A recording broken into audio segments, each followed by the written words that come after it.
Hello everyone, welcome back to my channel. Today I'm gonna show you how I made this doll that was a commission ordered by a friend. This is actually Purah from the Legend of Zelda Breath of the Wild game that was released on the Nintendo Switch I think 2 or 3 years ago. If you're a fan of Zelda games but haven't tried this title out, you're missing on something. Really, you are. I absolutely adored it and I've gone through it like 2 times I think, so far 2 times. In this video, I left as much footage as I could on the face, so you can really see how I'm working on it. The most important step for me is the blushing, the shading of the face with pastels.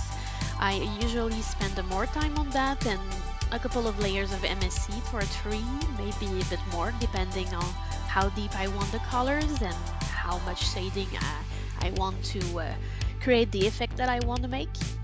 Of course, in the case of Purah here, I wanted to give her a very natural look, like not much makeup, so I'm mainly focusing on shading the face with more natural shadows and just to enhance her features basically, not to make her look all made up or different from what she is.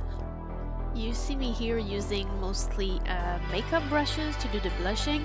It's a trick I picked up on a couple of videos from other repainters I saw here on YouTube, and it really struck me as a good idea because those those brushes are mostly made for powders, and I had a lot of home because I used to teach makeup, and you can easily find a nice selection of them for a very low price at your local dollar store if you're lucky. I know there's many in mine, so I picked up a few and I'm trying them out.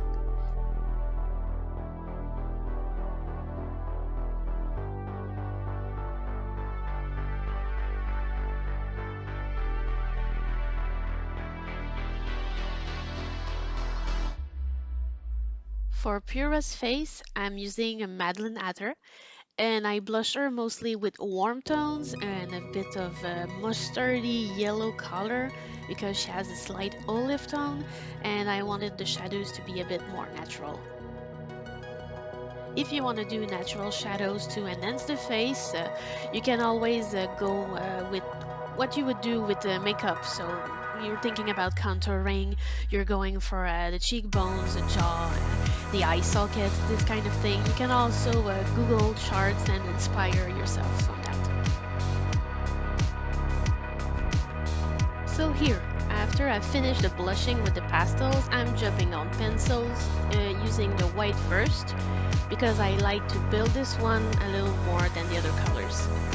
Like usual, the pencils I'm using are from Arteza, but I own a few colors in the brand Derwent, such as the white, because they're a little more pigmented. I'll make sure to list every material I use in the description below so you can go check it if you have interrogations.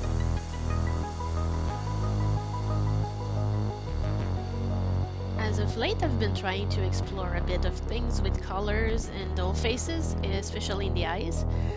I like color shifts, so I'm trying combinations that may not seem like traditional, I guess, on first viewing. But in the end, it still do work. Like here, Purah's eyes are red, so I started with yellow and I built a little shading with orange before going to red. So it gives a gradation, it's a little more natural, it's interesting for the eye too. I have a background in fine art, so I guess that helps me when I'm viewing colorful stuff. And how can I explain this? English, not my first language, of course. So what I'm trying to say is that in many movement in paintings especially, there was some artists that were using complementary colors to shade, and that gave more natural results, and they didn't use as much black as one would think, and it's one of the aspects of the color theory I want to add, like here, thinking about adding blues in their lines, water lines, just to help having a big pop and a bit of contrast without having to use straight up black. So yeah, I think there's a lot to gain to play a bit with colors around and see what results it's giving and try stuff out. You never know, maybe you find something very unique that you like and that will fit better with your style, and you keep doing it and that'll become yours. It's also my second time drawing that kind of face on a ever after idol. I really like it. It's an interesting shape. Maybe I'll do more, I don't know. I'm still trying to figure out what style I want to keep for my doll face-ups. But yeah, here you see me adding the few small touches in the end. The white catch lights in the eyes. I'm using a pin to have a perfect circle. You can use different things, even small brushes. I don't really have a small brush right now that I could use for that. I used to have one and I ruined it, so yeah, I'm doing the best I can with what I have. You can always work things out. You can always work things out.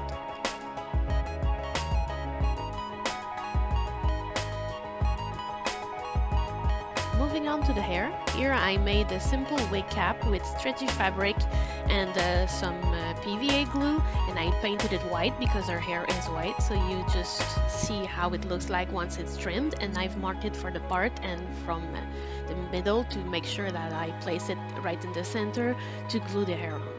I use this fluffy acrylic yarn to make the hair.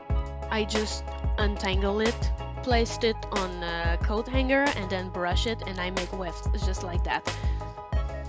If you want a very detailed tutorial on how to glue wigs and make a yarn weft, you can head over on Mozziquito's channel. It's her technique that I'm using. I then used a bit of hairspray to help the wig keep the shape I want it to have.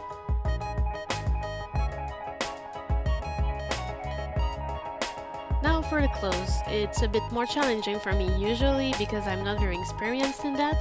But here you see me, I've traced the general shape on paper, and then I placed it on the fabric and I cut it, and you see me like I fashioned two small skirts using that manner with a ruffled edge that served as a base for Purah's whole dress.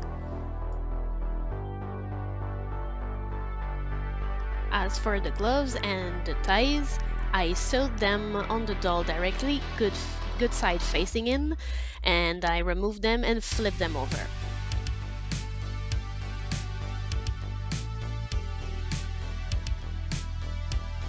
For the top part of the dress, I made a simple shirt pattern, and I sewed it together with the intent on opening it on the front in the end to be able to sew in snaps to make it look like it is and to make it removable.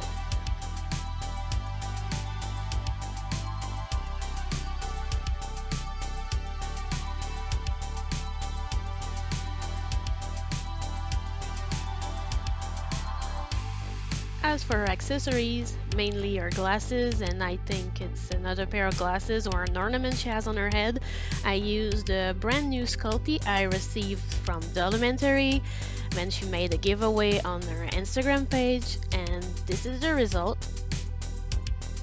I actually like it a lot, and I glued some pins on them to install them on the doll head.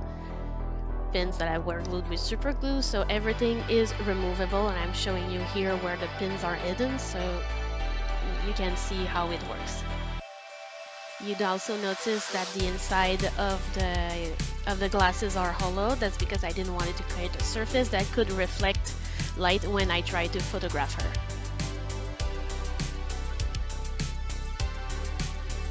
That's the completed outfit all put together. I made the small straps with fun foam and I glued them in, and the little ribbons that you see on her wrists and elbows are pieces of embroidery yarn, and the little yellow details and the lines on the ties are made with paint. So yeah, it's very simple and very effective, and maybe not the most classical way of doing things, but since I have no training in sewing and everything, I do things in a way I can.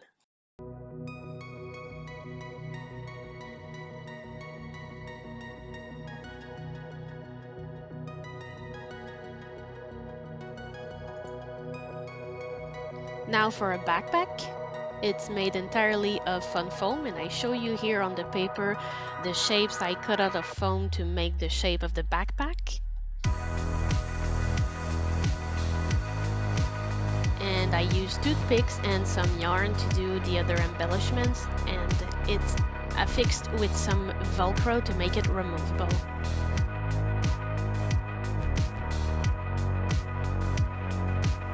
Here, this is the backpack all finished and varnished. I've added the last bits of details with the fine liner pen. Then the last thing I did was to get her shoes.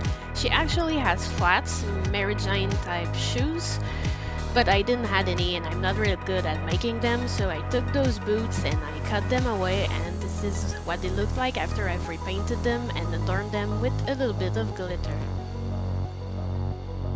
With all of that done, I think we are ready to put her together. Are you ready to see the end result? I really enjoyed working on her, and I'm really impressed at what I was able to do with the project. So, without further ado, I present you my version of Purah, a character from The Legend of Zelda Breath of the Wild video game.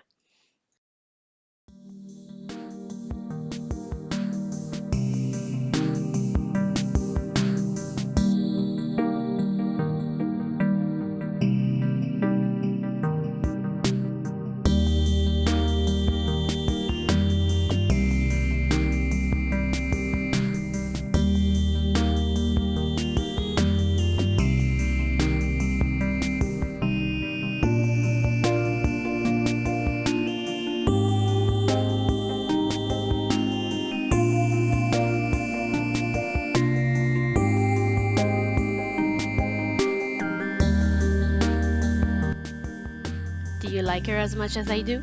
I really had a lot of fun making her. If you have any comments or any thoughts you want to share, please write in the comments below. I absolutely adore reading what you're thinking. And thank you for viewing. See you next time. Bye.